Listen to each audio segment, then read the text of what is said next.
If you're not lemonade stand pilled, I would recommend the interview that comes out on Wednesday with Steve Eisman, who is the real life Steve Carell, Mark Baum from The Big Short. It was a good one, dude. Oh, that's what I wanted to say. After we interviewed him, he's like, hey, I got to get a ride or I have to go downtown LA to meet with my new podcast. I'm getting signed to somebody. I'm getting signed to a podcast network. And I was like, you want a ride? I'll take you. I was like, I just threw it out there. Bro. I was like, you want to ride? And he's like, yeah, that'd be great. So I just drove Steve Eisman for 40 minutes in LA traffic and we just shot the shit, bro. We just shot the shit. And I got some cool stories out of him and I wanted to share one with you. It wasn't the Honda Fit.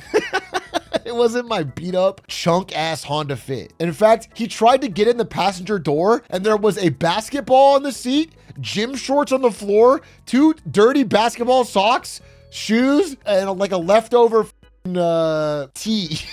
And I had to throw it all in the back. I was like, nah, don't look like I had to throw it all in the back. Whatever, I don't give a shit, bro. I'm giving him a ride. Ubers are expensive in LA. I'm saving him money. So I'm giving Steve Eisman a ride. We're just shooting the shit, talking about the pod, talking about how he's doing some content now. He's asking me about content. He asked me like things I've done recently. I mentioned the Gavin Newsom thing. He's like, I fucking hate that guy.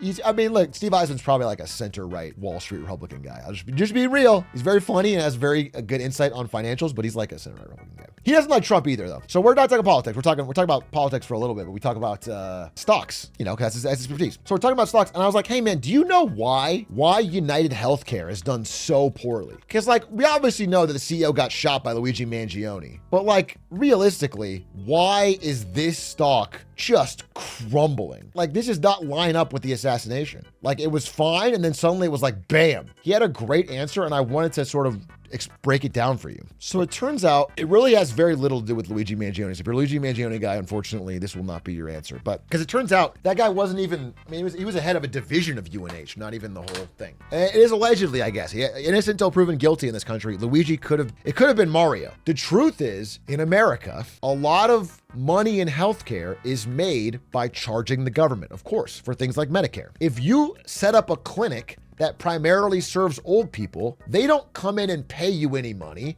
and they don't have work insurance. What they do is they come in and say, hey, I'm covered by Medicare. They're gonna pay for my procedure. So if you are United Healthcare and you have your new Optimum, it's this company Optum. It looks like this, okay? And you have your new Optum healthcare centers, which are targeted towards old people, then you are primarily making a ton of money off of the government. Old people come in, you charge the government, you bill them, they pay in, and then healthcare goes out to old people, okay? So what UNH was doing, they were getting a little bit creative with how they classified what they were treating for. So let me give you an example. If somebody comes into an Optum clinic, let's say an old person, 70 years old, and they have a mild concussion. Well, if you mark that as a mild concussion, then you can charge the government a certain amount for the treatment. But if you mark it as a severe concussion, you can charge the government a lot more to treat it.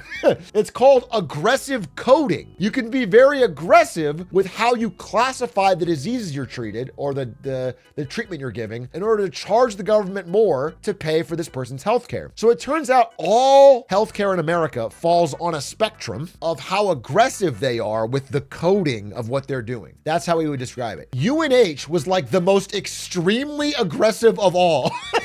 UNH was like very, very on the far end of like, you got a paper cut? We're gonna call that a gash. A bloody gash, a stab wound. They were upcoding everything and getting huge checks from the government. So recently, this is what happened. This is what happened around the UNH stock collapse, is that the government realized they were getting aggressively scammed. Rather than totally fix the problem, they kind of minorly fixed the problem by getting rid of a lot of codes. They basically simplified the code system, they reorganized it, and they made it so it's like much harder to commit open code fraud. Now it's not a drastic change, but it's a step in the right direction. That alone, just a small step in the right direction, fucked UNH so hard.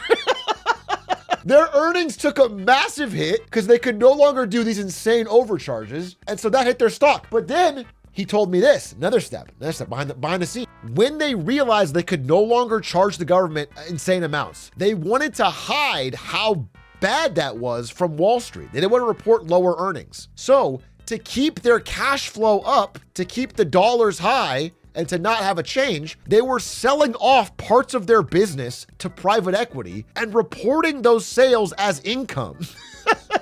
They were like reporting it as regular income for the company. Like if you sold off a piece of your business for $50 million, you're like, yeah, we made $50 million profit. Like they were just reporting it as the normal income from doing business. In this period, maybe in this post-Mangione period, part of it, you know, in the chaos of that started to come to light. That started to become more obvious that this is not recurring revenue. This is like one-time sales of pieces of their company. And also selling off bits and pieces means the whole does not work together as well. So all this combined to cause a big disaster for UNH, you know, slowly and then all at once.